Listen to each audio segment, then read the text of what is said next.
నేను పెద్ద చెరువు చైర్మన్ అండి. ఇక్కడ జరిగే ఈ మంచి కార్యక్రమానికి అయ్యన్న పాత్రుడు గారు ఎంతో కృషిగా చేస్తున్నారు. దానికి కొంతమంది శక్తులు, దుష్ట శక్తులు దీన్ని ఆపాలని, ఏదో చెడ్డ పేరు తేవాలని వాళ్ళు ప్రసారం చేస్తున్నారు. రైతులందరూ ఎవరు నమ్మొద్దు.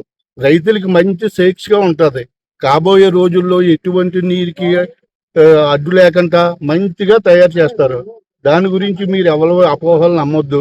ఇప్పుడు వేసిన ర్యాంప్ రేపు తీసేస్తారు. విగ్రహ ప్రతిష్ఠ అయిపోయిన తర్వాత ఈ ర్యాంప్ తీసేసి చెరువుని మంచి అభివృద్ధి, మంచి కుండీలా మంచి అభివృద్ధి చేస్తారు.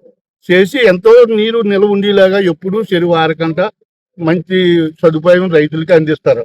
దాన్ని బట్టి మీరు ఏ ఒక్క వ్యక్తి అయినా అపోజిషన్ వాళ్ళకి ఏ పని లేదు. ఇప్పుడు పోయిన 5 సంవత్సరాలు ఏమి చేయలేదు రైతులకి. ఒక్క కాలువ చేశారా, ఒక మధుం కట్టించారా? ఏమీ చేయలే. 5 సంవత్సరాలు దోషి తిన్నారు. వాళ్ళే ఇంకా రమణాపల్లి రిజర్వేర్ కాలువలో ఇల్లు కట్టేశారు. మనుషులు నడిచే తోమంత గృహాలు కట్టేశారు. అన్ని తప్పులు వాళ్ళు చేసి మంచి శాస్త్రంగా తయారు చేసి పెద్ద చెరువును అడ్డుకున్నందుకు వాళ్ళకి ఎటువంటి బుద్ధులు అబ్బుతున్నాయి? వాళ్ళకి ఏమన్నా మంచి జరుగుతుంది ఎప్పుడైనా రానున్న రోజుల్లోని?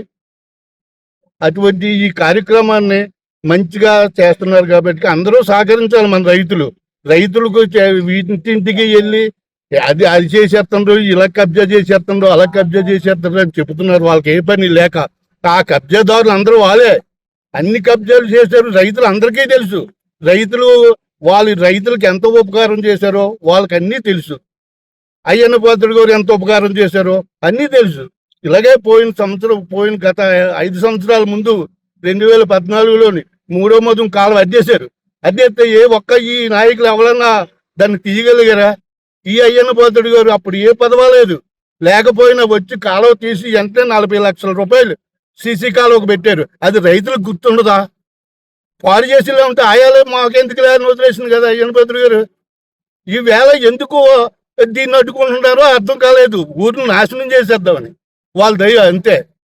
వాళ్ళు ఎలాగైనా నాశనం అయిపోతారు, ఊరు కూడా నాశనం అయిపోవాలి. అదే వాళ్ళు జయం.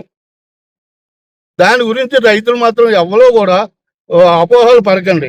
మంచిగా జరుగుతుంది. చెరువు మంచి శాస్త్రంగా తయారవుతుంది. రోజు 40,000 మంది భక్తులు వచ్చేలా తయారు చేస్తారు. ఈ రోడ్డు ఉండదు, తీసేస్తారు, బ్రిడ్జి వేస్తారు.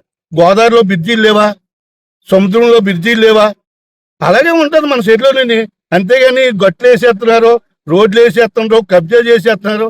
అయ్యన్న పాత్రుడికి ఏమీ లేక ఇలాంటి దుర్మార్గులు అనుకున్నారా? మీతో చెప్పి నాయకులు ఎవ్వరూ కూడా ఈ ఊరికి పనికి వచ్చేవారు కాదు. అది మాత్రం గుర్తు పెట్టుకోండి రైతులు. దాన్ని మాత్రం మీరు జాగ్రత్తగా గమనించండి. అయ్యన్న పాత్రుడి గారికి సహాయపడండి. ఆయన ఎప్పుడూ రైతులు అంటే ఎంతో ఇష్టం. ఆయనకి పొలాలు పండించే రైతు కావాలంటారు ఎప్పుడూను. అటువంటి నాయకుడిని ఇలాగా అప్రతిష్టగా మాట్లాడడం వాళ్ళకి ఏమైనా న్యాయమా?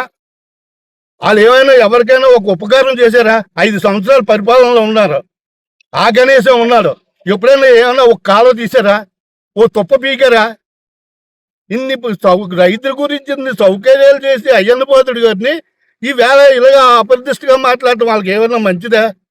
అందు గురించి రైతులు మాత్రం మంచి మనసుతో ఉండి అయ్యన్న పాత్రుడి గారికి సహాయపడండి. ఇంతలో సెలవు తీసుకుంటున్నాను.